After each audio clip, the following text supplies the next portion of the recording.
Ya, Majlis Fatwa Kebangsaan menyatakan bahawa tak boleh ataupun tak perlu sembahyang gaib.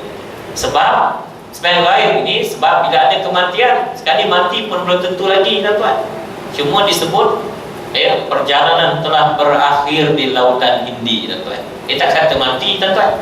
Bila mati mesti ada dia punya mayatnya, tuan-tuan. Mesti ada dia punya, tuan-tuan sekalian, bangkai, tuan-tuan. Sekarang ni dua-dua tak ada. Jadi tak perlulah sembahyang gaib. Sebab gaib ni, tuan-tuan, bila ada kematian buat boleh gaib. Kita tak, tuan-tuan sekalian, mungkin tak dapat pergi tempat-tempat yang berkenaan. Tak apalah gaib daripada ceding-ceding, tuan-tuan, tak apa. Sekarang ni masalah, tuan-tuan, tak ada. Yang timbul soalan, macam mana tentang anak dia kalau nak kahwin, anak Kapten Zahari pun nak kahwin misalnya, tuan-tuan sekalian. Macam mana walinya bapaknya hilang, tuan-tuan sekalian. Jadi, tuan-tuan sekalian, tak jadi masalah. Jadi dia boleh pergi mahkamah syariah, tuan-tuan sekalian. Bila wali gaib, dia boleh dengan wali hakim, tak ada masalah. Cuma dalam fiqh, tuan-tuan sekalian, untuk menentukan mati seseorang, dia ambil masa, tuan-tuan, 4 tahun. Anggapan kematian, tuan-tuan, bila 4 tahun. Dalam undang-undang syariah, dalam undang-undang sivil, tuan-tuan, lebih awal sikit 3 tahun. Jadi isterinya mungkin nak kahwin lain, isterinya mungkin nak bagi faraid, tuan-tuan sekalian, kenalah tunggu, tuan-tuan, 4 tahun, tuan-tuan sekalian. Tapi anak tak jadi masalah. Satu yang kedua, tuan-tuan sekalian, timbul soalan yang berkaitan. Apa, tuan-tuan? Macam mana kalau seorang wali, tuan-tuan, isap rokok? Rokok kan haram, tuan-tuan, di Selangor. Tuan-tuan tak percaya, tengok kat luar, tuan-tuan. Ada dia punya, tuan-tuan, signboard besar kau ni. Macam mana, Ustaz, kalau wali merokok? Rokok adalah haram di negeri Selangor. Bukan sekadar wali, kadang-kadang juru nikahnya pun, Ustaz, isap rokok. Macam mana, Ustaz, nak buat? Jadi sedangkan dalam hadis Nabi sebut apa dia? Wali mestilah seorang, la nikaha illa biwaliyin mursyidin wa syahidai adlin. Tidak berlaku nikah, tidak sah nikah, melainkan wali mestilah seorang yang adil. Adil mana dia pun tidak melakukan perkara haram. Jadi macam mana, tuan-tuan sekalian? Kita kena nasihatkan tuan-tuan sekalian yang bakal jadi wali, tuan-tuan, yang lepas afallah, tuan-tuan, akan datang, tuan-tuan sekalian, berhentilah. Satu yang keduanya, oleh kerana, tuan-tuan, rokok dah jadi, tuan-tuan, satu tabiat kebiasaan yang sukar dibuang. Orang Jawa lagi lah, tuan-tuan, ada kita bukan rokok, Ustaz, bukan rokok apa ni, kretek tu, bukan rokok apa ni, rokok daun, rokok limbah, tuan-tuan, tak kira, tuan-tuan, rokok juga. Jadi sebab itu, tuan, macam mana nak buat? Tak apa, dia kata, hasbuz zawahir, lihat pada zahirnya masa akad nikah tu dia tak isap rokok, tak apa. Tapi kalau boleh, tuan-tuan, tinggalkan terus. Allah a'lam. Okey, tuan-tuan, hikmah di sebalik musibah kita nak bincang, tuan-tuan sekalian. Meyakini musibah ini sebahagian ujian yang pasti menimpa setiap manusia. Semua orang, tak kira kecil, besar, tua, muda, semua, tuan-tuan, akan ditimpa dengan musibah. Pemimpin ditimpa musibah, tuan-tuan, rakyat ditimpa musibah, ketua kampung ditimpa musibah, imam, semua, tuan-tuan sekalian. Dia punya jenis-jenisnya berbeza-beza. Ujian itu adalah sunnatullah, peraturan Allah. Maknanya, tuan-tuan, semua orang, tak boleh tidak, suka tak suka, dia pasti akan menghadapi musibah tersebut, ujian tersebut. Bila sanggup hidup, mesti sanggup diuji oleh Allah Ta'ala.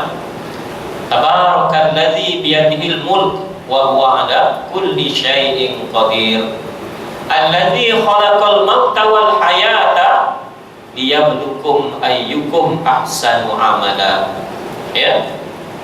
Ini, tuan-tuan sekalian, Alladzi khalaqal mauta, sesungguhnya yang hidup itu, yang mati itu merupakan sebahagian daripada ujian daripada Allah. Okey, tuan-tuan, musibah. Musibahnya maknanya apa, tuan-tuan? Sesuatu yang tidak disukai oleh manusia. Kematian. Siapa nak suka mati, tuan-tuan? Orang hidup kalau boleh sampai bila-bila. Kemiskinan. Semua orang nak kaya, tuan-tuan. Semua orang tak nak miskin. Kesakitan, semua orang nak sehat, tuan-tuan. Tapi sakit, tuan-tuan, datang juga. Baru ni seorang kawan saya tuan-tuan sekalian, umur baru 46 tahun. Kakinya tuan-tuan dua-dua dipotong tuan-tuan. Kenapa? Dia kencing manis. Ya. Dia kena kencing manis bila? Sejak umur 20 tahun tuan-tuan. Ya. Jadi tuan-tuan dah berlaku, macam mana tuan-tuan? Terimalah. Dan tak ada orang dalam dunia tuan-tuan saman doktor sebab suruh potong kaki, tak ada tuan-tuan. Tuan dengar tak? Sakit saman doktor kerana doktor arahkan, perintahkan supaya potong kaki. Tak ada tuan-tuan. Tapi bila nak laksana hukum Islam hudud tuan-tuan, bukan main tuan-tuan sekalian. Marah bukan main. Dia pun tak tahu apa tuan-tuan. Jadi ni tuan-tuan, tak patut nak berlaku tuan-tuan sekalian. Ketakutan, kegagalan, kesedihan dan lain-lain lagi. Mana tuan-tuan nak elak kecil manis tuan-tuan? Sikit tuan-tuan. Tuan janganlah makan minum. Balik daripada kelapa sawit ke, balik bendang ke, balik kerja tuan-tuan. Malah panas tuan-tuan. Sekarang panas ni berapa? 34, 36 tuan-tuan. Jadi kita tuan-tuan dah biasa dah di kedai tuan-tuan minum Coke tuan-tuan, minum Coca-Cola. Coca-Cola sebotol tuan-tuan sekalian, berapa dia punya gula? 24 paket gula tuan-tuan. Kalau tuan-tuan pergi hotel minum kat tengah ada tuan-tuan satu paket tu berapa tuan-tuan? 24 gula tuan-tuan. Memanglah cepat tuan-tuan, racun tuan-tuan. Ya. Lepas tu tuan-tuan janganlah minum kerak-kerak sangat. Ya. Setahun sekali tak apalah tuan-tuan, mungkin tak jadi apa-apa. Hari-hari tuan-tuan itu jadi masalah. Jadi tuan-tuan sekarang musibah ini lumrah kehidupan. Musibah ditakdirkan untuk menyerlahkan nilai kita di sisi Allah Ta'ala. Ya. Sama ada bila ditipu ujian, dia seorang yang reda ataupun seorang yang tidak beriman. Orang yang menolak tuan-tuan, orang yang tuan-tuan tak sanggup tuan-tuan reda dengan ketentuan daripada Allah. Ya, lebih tinggi tahap keimanannya, lebih berat ujiannya di sisi Allah Subhanahu wa taala. Nabi-nabi dan rasul tuan-tuan, tinggi iman mereka, lebih tuan-tuan berat ujian yang mereka terima. Nabi-nabi seramai 124,000 orang, 313 rasul tuan-tuan. Tapi 5 orang yang bergelar ulul azmi tuan-tuan, lebih-lebih lagi tuan-tuan terima dia punya ujian musibah. Nabi Muhammad SAW, Nabi Musa, Nabi Isa, Nabi Ibrahim, Nabi Nuh alaihissalam tuan-tuan. Ya. Lepas tu tuan-tuan apa? Lebih tinggi keimanan, lebih berat ujiannya di sisi Allah Ta'ala. 529 orang tuan-tuan ahli Ikhwanul Muslimin dijatuhkan hukuman mati tuan-tuan. Tapi belum mati lagi tuan-tuan. Kita pun percaya tuan-tuan. Facebook dah angkat dah mayat tuan-tuan. Kita main forward dia tuan, jangan. Itu belum mati lagi tuan-tuan. Adalah dia punya tempoh dia. Ya. Kita ni tuan kadang-kadang suka tambah-tambah tuan-tuan. Tak tahu daripada mana sumber tuan, kita main ambil je. Jenis musibah dia ada 3 tuan-tuan. Pertama sebagai kifarah, musibah ke atas orang yang baik tetapi ketika terlanjur melakukan kejahatan kerana kelalaian dan tidak mampu melawan hawa nafsunya. Ya, kifarah yang tuan, musibah yang menimpa orang yang baik tuan-tuan, tapi tuan-tuan sekalian dia terlanjur melakukan kejahatan. Kerana apa dia? Kelalaian. Kerana apa tuan-tuan sekalian? Tak mampu melawan hawa nafsu. Ya, orang baik tuan-tuan.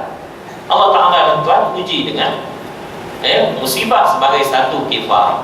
Musibah diturunkan bagi menghapuskan dosanya. Ya, musibah diturunkan bagi menghapuskan dosanya. Allah membalas di dunia bagi melepaskan azab pada hari akhirat. Ya, itulah ujian untuk orang yang baik tetapi dia berbuat jahat. Orang baik tuan-tuan, dia buat jahat. Apa buat jahat tuan-tuan sekalian? Kerana tak mampu melawan hawa nafsunya.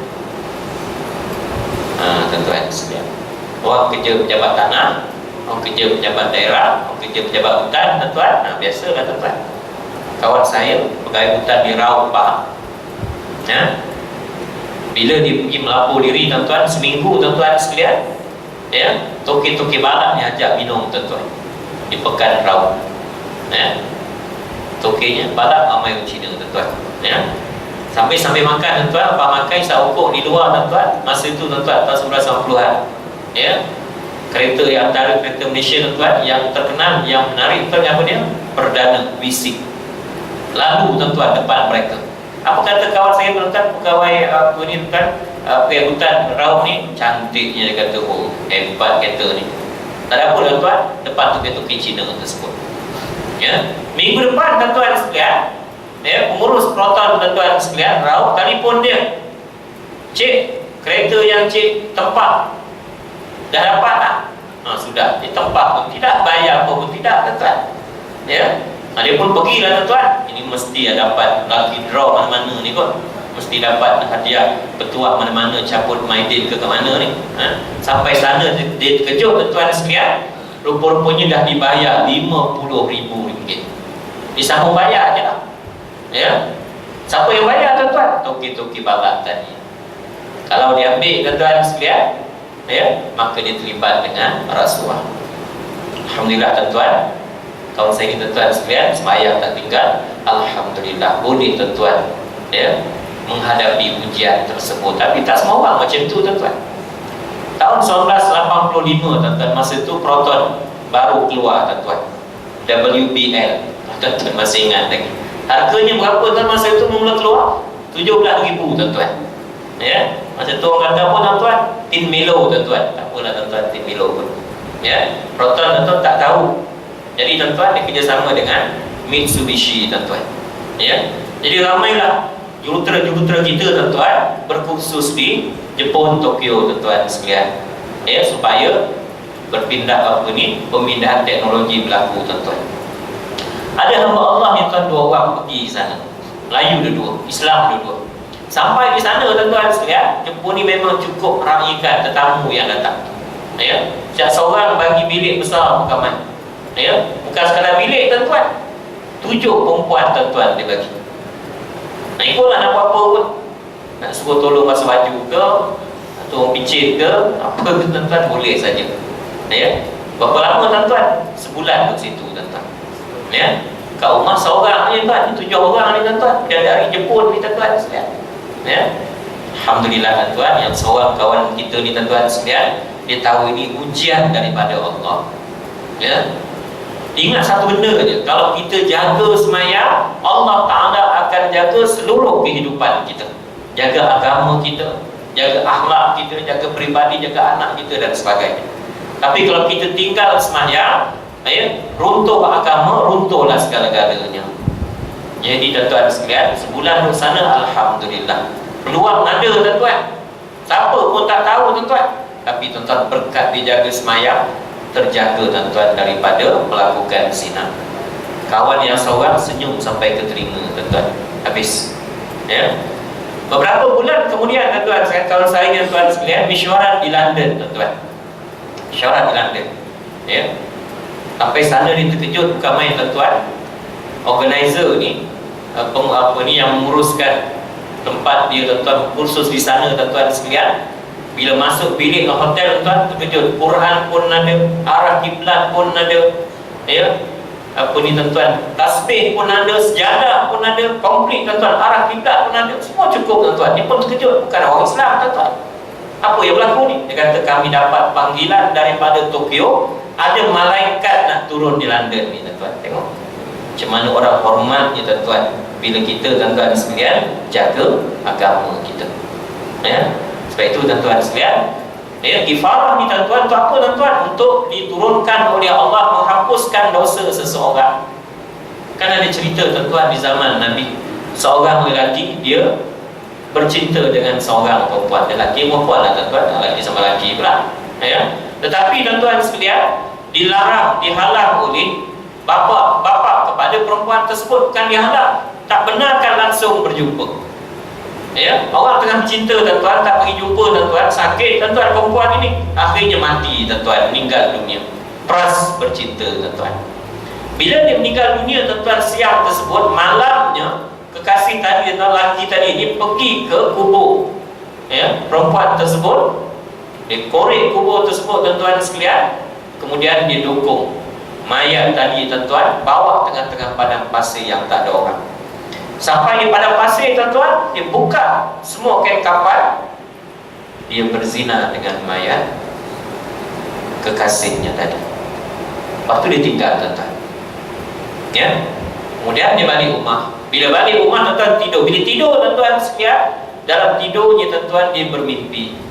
Ya mal'un, wahai orang yang dilaknat oleh Allah Dosa kamu tidak akan dapat diampunkan oleh Allah Ta'ala.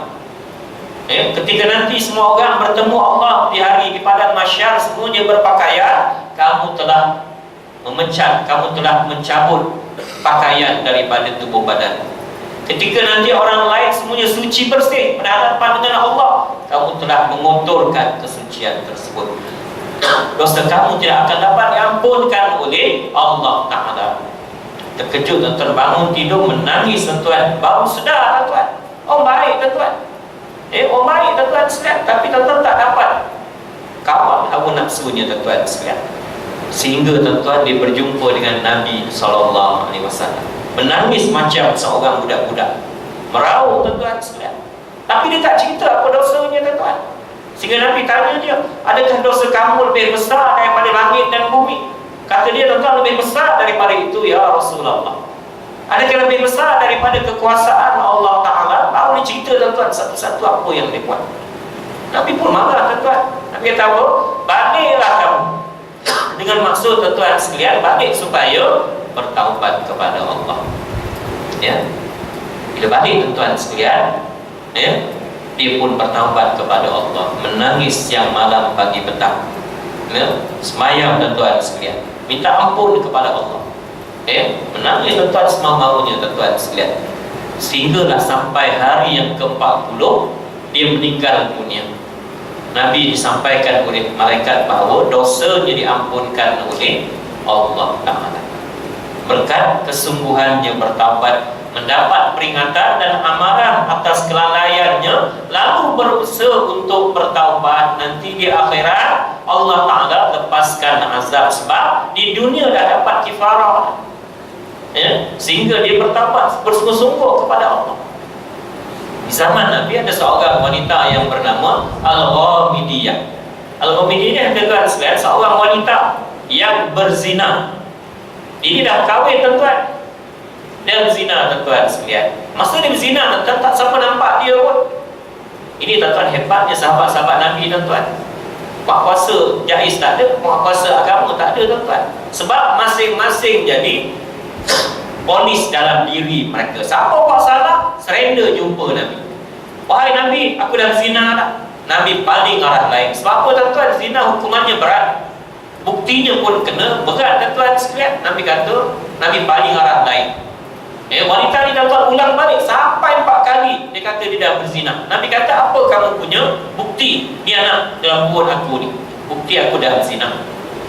Ya tuan-tuan, dia baik tuan-tuan, ya. Tapi tuan-tuan tak dapat kawal hawa nafsu, lakukan zina.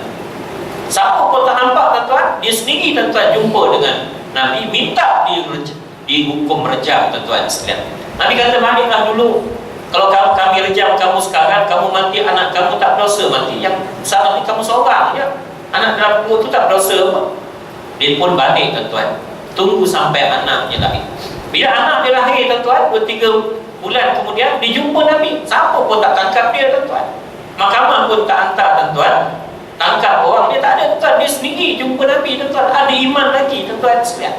Nabi kata, balik dulu, tunggu sampai anak kamu pisah susu daripada kamu. Rejam kamu mati sekarang, anak kamu terseksa, dia tak dapat susu kasih sayang daripada seorang ibu, ya. Sampai dah tuan-tuan 2 tahun kemudian, siapa-siapa pun, ya, tak tangkap dia tuan-tuan. Nabi pun tak suruh sahabat tangkap dia. Maknanya apa tuan-tuan? Kalau dia bertaubat senyap-senyap, tak ada masalah tuan-tuan. Tapi dia sendiri tuan-tuan jumpa Nabi SAW. Dia bawa anaknya, dokong anaknya yang tangan kanannya memegang sekeping roti. Maknanya anaknya dah pisah susu daripada ibunya. Ya, apa tuan-tuan? Tak ada gaya dan upaya tuan-tuan. Ya, Nabi dan sahabat pun rejam dia. Rejam tuan-tuan sekalian, dengan kesiannya pun ada tuan-tuan. Ya, jadi pelan-pelan lah tuan-tuan. Khalid bin Al-Walid tuan-tuan sekalian nampak lambat nak mati ni. Ya, batu kecil-kecil. Bila nak mati, dia pernah ambil satu batu besar kami tuan-tuan sekalian, baling kepada wanita tersebut. Memancut darah kena pada muka Nabi SAW. Kata Nabi apa tuan-tuan? Jangan begitu wahai Khalid, ya, kerana taubat wanita ini kalau nak dikira menyamai 7 70 orang sahabat-sahabat aku di kota Madinah ini. Dosanya diampunkan oleh Allah Ta'ala. Ya, berlaku tuan-tuan ujian untuk apa tuan-tuan? Kifarah dosa ni. Tuan-tuan ada dosa tak? Ada. Saya pun ada dosa tuan-tuan. Jadi mungkin sakit yang kita alami tuan-tuan, itulah kifarah di atas dosa yang kita pernah lakukan. Jadi kalau sakit tuan-tuan sekalian, muhasabah. Ingat balik apa yang kita buat sampai Allah Ta'ala tuan-tuan uji kita tuan-tuan. Aksiden, mati tuan-tuan. Kita seorang je hidup tuan-tuan. Anak-anak mati tuan-tuan. Adalah mungkin tuan-tuan di sana hikmah supaya kita ingat balik tuan-tuan apa yang pernah kita lakukan. Yang kedua, tadi kifarah tuan-tuan. Yang kedua bala, atau dalam bahasa Arab bala tuan-tuan. Ujian ke atas orang yang jahat, yang sedang melakukan kejahatan. Ya, Allah datangkan musibah sebagai hukuman di dunia sebelum dihukum lebih berat di akhirat. Diseksa 2 kali tuan-tuan. Dunia pun kena seksa, akhirat pun kena seksa. Siapa dia? Orang yang jahat yang sedang melakukan kejahatan. Ya. Ujian ke atas orang jahat yang berbuat jahat seperti umat Nabi Nuh alaihi salam. Ya, mempersenda-sendakan ajaran Nabi Nuh alaihissalam. Allah Ta'ala turunkan banjir, menyebabkan tuan-tuan mati ke semua sekali, termasuk tuan-tuan anak-anaknya. Ya. Juga tuan-tuan termasuk golongan yang mendustakan. Jadi apa tuan-tuan pengajarannya tuan-tuan kita tuan-tuan sekalian? Iman tidak dapat diwarisi tuan-tuan. Ya. Kita tuan-tuan hari ini tuan-tuan kita pernah sekolahkan anak kita, ajar dia mengaji tuan-tuan, kenal agama, kenal Al-Quran. Buat sebaik mungkin tuan-tuan sekalian. Ada pun akan datang na'udzubillah. Sekiranya berlaku tuan-tuan macam mana? Ya, wallahu a'lam. Serah pada Allah. Ya. Nah, ini tuan-tuan. Ada anak penyamun tuan-tuan. Bapa penyamun, anak jadi hafiz Quran. Ramai tuan-tuan. Ya, mak bapa artis tuan-tuan. Anak hafiz Quran. Syarifah ini tuan-tuan. Anaknya tuan-tuan sekalian mengaji kat Mekah tuan-tuan. Sampai sekarang tak habis-habis, tak balik lagi tuan-tuan. Pergi Mekah tuan-tuan, bukannya senang. Interview tuan-tuan, beratus-ratus orang, di antara yang 10 orang yang berjaya. Ya, wallahu a'lam. Anak mufti tuan-tuan, ada yang jadi penyanyi tuan-tuan sekalian. Ya. Jadi tuan-tuan sekalian, wallahu a'lam. Ya, yang penting tuan-tuan kita sebagai mak bapak laksanakan amanah tanggungjawab. Kepada umat Nabi Lut alaihissalam tuan-tuan, Nabi Lut dengan umatnya menentang fitrah. Fitrahnya apa tuan-tuan? Lelaki kahwin perempuan, perempuan kahwin lelaki. Mereka menentang fitrah, kahwin sesama lelaki. Lawan pedanglah jawabnya tuan-tuan. Tuan-tuan sekalian. Nabi Lut tuan-tuan, Allah Ta'ala tak terus musnahkan mereka. Sayangnya Allah Ta'ala kepada umat Nabi Lut, kaum Sadum ini tuan-tuan dihantar Nabi Lut alaihissalam. Nabi Lut ni bukan daripada planet yang tak dikenali tuan-tuan. Orang situ juga, orang kampung Sadum juga tuan-tuan. Supaya senang diajak kepada kebaikan, tolak juga tuan-tuan, kecuali sedikit sangat yang beriman. Allah Ta'ala tuan-tuan tak ada daya dan upaya dah. Hantar Nabi dah bagi peringatan, tak dengar juga. Akhirnya tuan-tuan, Nabi Lut minta tuan-tuan sekalian hantar orang yang dapat membantu dia. Allah Ta'ala hantar tuan-tuan beberapa malaikat yang menyerupai lelaki tuan-tuan. Malaikat tu pula tuan-tuan sekalian, ya, diminta oleh lelaki-lelaki kaum Nabi Lut yang tidak beriman untuk mereka melakukan zina. Tak ada daya dan upaya tuan-tuan. Allah Ta'ala musnahkan mereka dengan negeri Sadum ini tuan-tuan. Diangkat ke langit tuan-tuan sekalian, kemudian dihempaskan ke bumi sehancur-hancurnya tuan-tuan. Lepas itu tuan-tuan, kalau kesempatan ada tuan-tuan melawat ke Jordan, ada satu laut namanya Laut Mati tuan-tuan, Dead Sea. Ya, orang di situ tuan-tuan tak berenang pun tak apa tuan-tuan, tak pergi berenang pun tak apa, tak akan tenggelam kerana garamnya yang begitu banyak tuan-tuan. Ya, baik itu tuan-tuan kita digalakkan supaya bermusafir. Siru fil ardi fanzuru kaifa kana akibatul mukazzibin. Berjalanlah kamu di atas muka bumi ini dan saksikanlah, lihatlah bagaimana kesudahan orang-orang yang mendustakan ayat-ayat Allah Ta'ala. Pergilah tuan lihat. Oh tuan-tuan, bukan sekadar tengok saya suka-suka dah tuan-tuan, ambil pengajaran. Tuan pergilah melawat di mana tuan-tuan, Spanyol, masjidnya besar tuan-tuan, orang Islamnya tak ada, tak ramai tuan-tuan. Ya, ambil iktibar pengajaran. Ya, kita melawat di satu tempat di Pompei ini di Itali, ke mana, di Rom, tuan-tuan. Allah Ta'ala musnahkan, tuan-tuan sekalian. Bila ahli-ahli arkeologi, tuan-tuan, ya, korek-korek, tuan-tuan, bawah bumi ni ada rupa-rupanya satu kehidupan, satu negeri dulu, tuan-tuan. Semua dah jadi batu, tuan-tuan. Apa kesalahannya, tuan-tuan? Macam Nabi Lut juga, kaum Nabi Lut yang tidak beriman. Itu mereka melakukan homoseks, gay dan sebagainya. Ya, Qarun, tuan-tuan, ditelan bumi. Hari ni, tuan-tuan, kalau ya apa ni, tuan-tuan, gali nak tanam serai belakang rumah, jumpa, tuan-tuan, emas, ni harta karun. Memang betul, tuan-tuan. Karun ni, tuan-tuan, kaya bukan main.